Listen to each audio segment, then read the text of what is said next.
Here we go, Money Talk. Hello and welcome to Financial Fitness Bunny Podcast, your number one stop shop to all things money management. My name is Nicolette Mashile. I'm also known as the Financial Bunny, and I'm here to put lipstick on that money pig. This week's book rather that I've read, and I read this book a long time ago, so I'm reading it again and again and again, and I'll tell you why. Because I failed dismally in 2022 to build a team around my business ideas. Let me tell you, I've got some of them as fantastic. I even sit there and I'm like, hey, here's your brain works, man, sometimes. You know, like, you get this.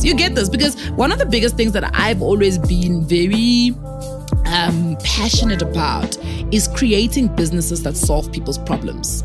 You've got to solve people's problems. Money chases value.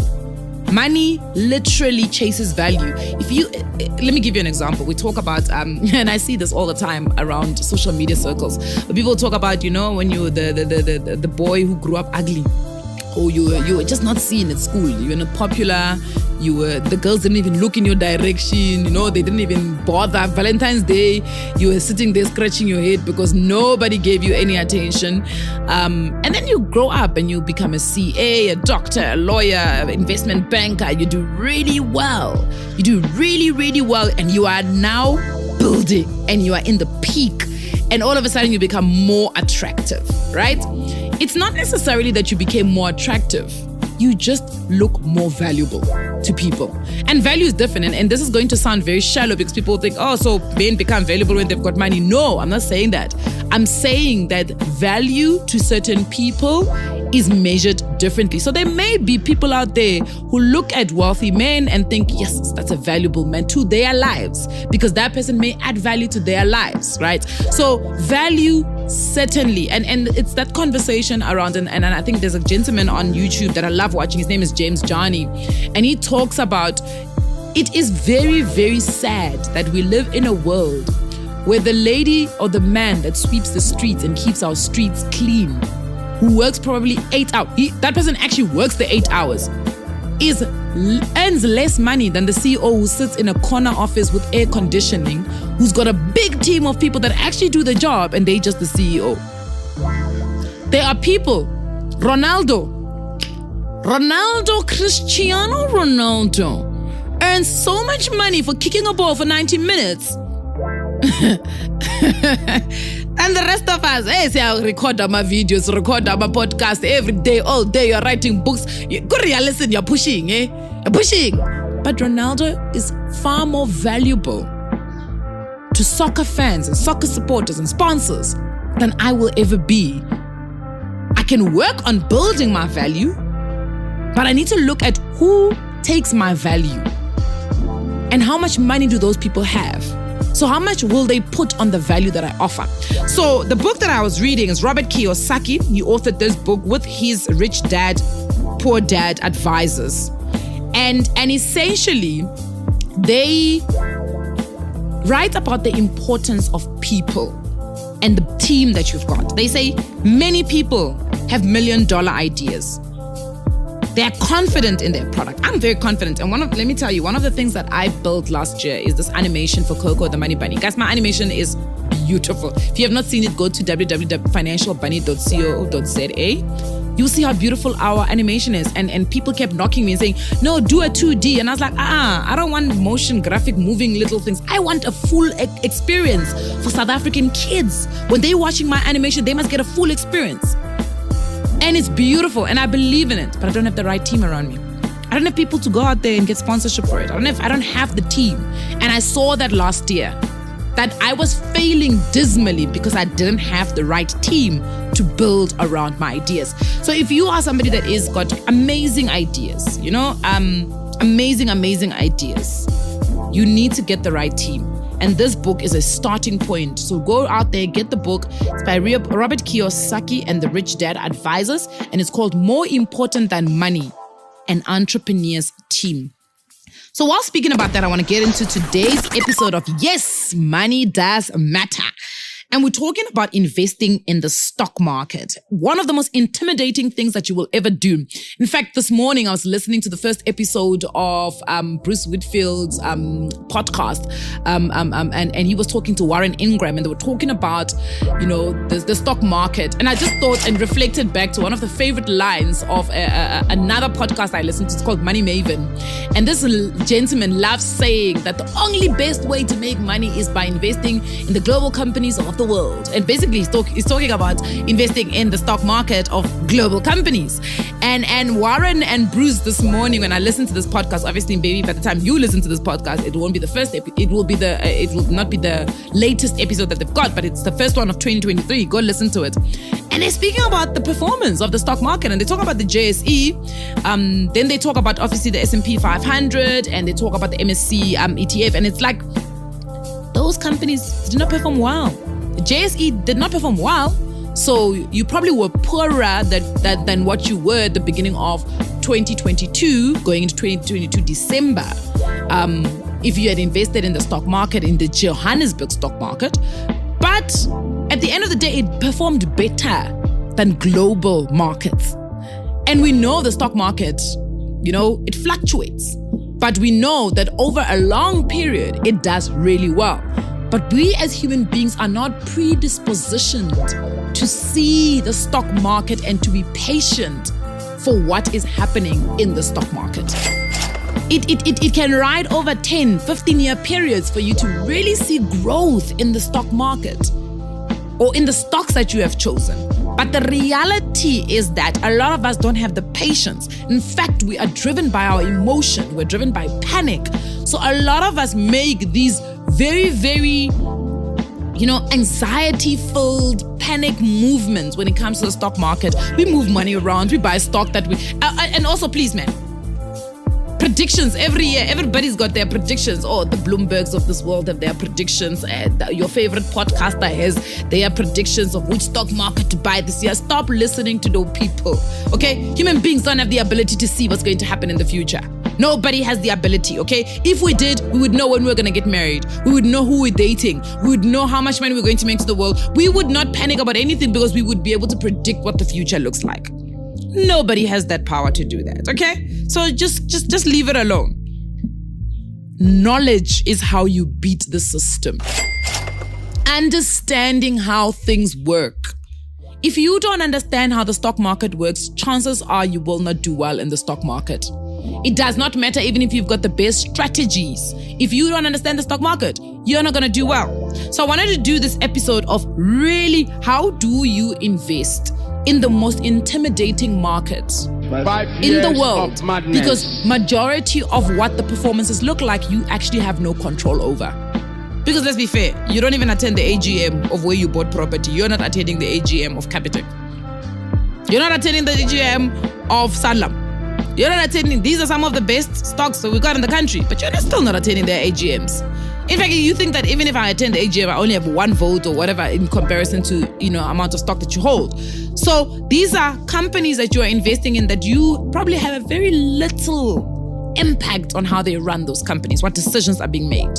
So it's very important that you understand the basics of stock investing. So let's start off with what is stock? What are you actually investing in? You are buying pieces of listed public companies. So if you want to buy, for instance, ordinary shares from Capitec, you are essentially buying ownership into Capitec. So yes, you can walk around telling people, I own and I'm in Capitec. When people talk about, the Stellenbosch boys who are owning Capitec. I'm part of Stellenbosch, okay? I'm part of it. That's literally what it is. You are buying pieces. It doesn't matter how small it is. Don't let people make you feel small. No! It doesn't matter. Now on the shareholders roll, you are there. You are owning the companies whose products and services you consume. It is absolutely important. You see how you buy airtime every 2 days? Buy the shares of the companies whose airtime you're buying. Buy them so that you are part of the people that make it profitable, and you're like, I am making my own company profitable. Don't just become a consumer. Consume the right things. As the company grows and becomes successful, so does the value of your investment, and you can actively be a part of making that company successful. But we're not going to run away from the fact that there's going to be risk. I mean, we saw with Steinhoff. Nobody expected what happened at Steinhoff. Because as I said, you are investing in a company where other people are managing that company. And you got to put your faith in them. So there's always going to be a level of risk that is associated with investing in things that you do not have direct impact on. And let's be fair, even if the things that you have direct impact on, there's still a level of risk. In fact, sometimes it may even be greater than the level of risk at that side, because at least that side, they've got a whole board of directors, a whole bunch of people that are here by yourself. You are running by yourself. You see the risk when you don't even budget, because on your own, where you've got you got direct impact and direct marketing power over some of the things that you are doing. So it is important to understand the types of companies that you are investing in and understanding that there's a level of risk. Part of that risk is also understanding the type of stock that you're going to invest in. Are you investing in companies that pay dividends, have done so for years? So we call these companies the big companies, the blue chip, and they are like the big, mega, large cap companies. Are you going into growth stock? These are companies that are growing rapidly. These are companies that are expanding fast. They're expanding into different markets. They're expanding in terms of their reach, their share of the market. Are you going into companies in emerging markets? Are you investing in very small penny stocks? These small companies that have just listed, they're trying, they're doing very well. You don't know. Some of them have high debt ratios, but they're pushing. It's important to understand. If you have, for instance, I've got anxiety, so I'm not investing in these small growth companies. Yes, people will say you're going to get real growth and real fast in those companies as you grow with them. It's not make sure. My anxiety does not allow me. I want to invest in companies that have a good track record. But even with those companies, there is a level of risk. Steinhoff was a company that had good track record. Hey. So it's important to understand those things. There is no company, no investment that has a foolproof, completely safe. There are fluctuations in value, and there's a possibility of losing money. So that's why we then speak about diversification. Are you buying individual stocks versus buying a mutual fund, versus buying an ETF, versus buying a unit trust, a TFSA? How do you diversify your risk? Your diversification could include buying the different types of stocks. So you've got your large cap, you've got your mid cap, you've got your dividend stocks, you've got your emerging markets, you've got your growth stock, you've got your penny stocks, and you're mixing them all up. Or you're buying an ETF that tracks a certain index. Or you've got a unit trust. You know, that stock fell that went to private school. That's basically what a unit trust is. Minimizing your risk. So you can imagine if you bought Steinhoff on its own versus if you bought Steinhoff when it was part of the top 40. If you bought as a top 40, all of the other 39 stocks were going to help you at least recover some of your losses in Steinhoff. But if you bought it on its own, you're going to potentially lose value in your portfolio because that stock plummeted when all of that accounting irregularity came up. Because it's called accounting irregularity when it's certain people. When it's other people, it's fraud. Ooh. Very important to diversify even in terms of industries. We saw a lot of people during the lockdown period, during COVID-19, who were overly invested in the fuel and energy sector. They took a beating. Even now, with the Ukraine invasion of Ukraine by Russia, we saw that if you are overly invested in one industry, you took a beating in terms of losing value on your portfolio because you need to diversify even with industries. One of my favorite people, Warren Buffett, says, invest in companies that you believe will still be here in 20 years' time. 20 years' time. If you believe this company is going to be here in 20 years' time, that's the company you invest in. I follow it up and say, invest in those companies that you yourself feel like you will still be using their services in 20 years' time. If you feel this is the company whose services I'm still going to be using in 20 years' time, that is the company you invest in. But more importantly is to do your research. Do your research, ask questions, understand what is the company's net asset value, understand what is holding that, because some companies are held by debt.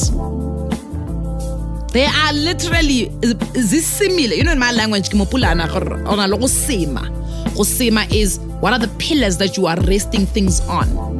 Some companies are resting on debt. And I have a plan to get out of that situation. Some people are growing too fast and expanding too fast and there's no plan. Woolworths went and bought some company there in Australia. Made a huge loss. Who actually advised them to go there? What did they miss? What did they not read? Research is important because research will point out where, my biggest thing is I always say, so we had a crisis here in our estate, a security crisis. We've got off-site monitoring, cameras, all sorts of things, but somehow people still broke into our clear view fence, which you cannot cut in 5 minutes. It takes long to cut that fence. They managed to hit our cameras and nobody saw that the cameras were down, and they broke in and they tied up a family. Now, we had a meeting then with the off-site monitoring company to say what happened here. And they went on and told us about their sales page of what they do and what and how important and how foolproof. And I said, at the end of the day, you're missing something. One of the most important things is what happened? Where are the loopholes and how can we fix them? How did you not see that the camera was down for so long? What did you miss? So even when you're doing your research, what did you miss? What are you missing? What are you not seeing? Because what you are not seeing is where you're going to be left wanting. One of the most important things about investing in the stock market is understanding a very important part of the principles of investing. And that is understanding that investing takes long. It's a long-term game. If you want a short-term game, go and trade. If you want long-term investing and actual growth, you invest. I'm not saying there's no growth in trading. There's growth in trading, but you've got to have a very, very solid risk management strategy. You've got to have your stop losses in place. You've got to check your own emotions, because trading is now. It's fast, it's quick, it's here, it's today. It's movements now. Investing, you can almost buffer yourself from some of those fluctuations. Remember, with the stock market, like any other investment, you don't realize a loss until you liquidify your money. So if you've bought stock and the stock is not Braid, because wow, not Braid, eh? Yo, Braid showed me flames, guys. If you've bought stock and the share price of that stock plummets and you essentially lose and wipes away 30% of your portfolio value, you have not realized the loss yet. You have not realized the loss yet. You realize the loss the moment you panic, you sell at a loss, that's when you make a loss. But there's also an important part of this whole thing. It's being able to know when to get out.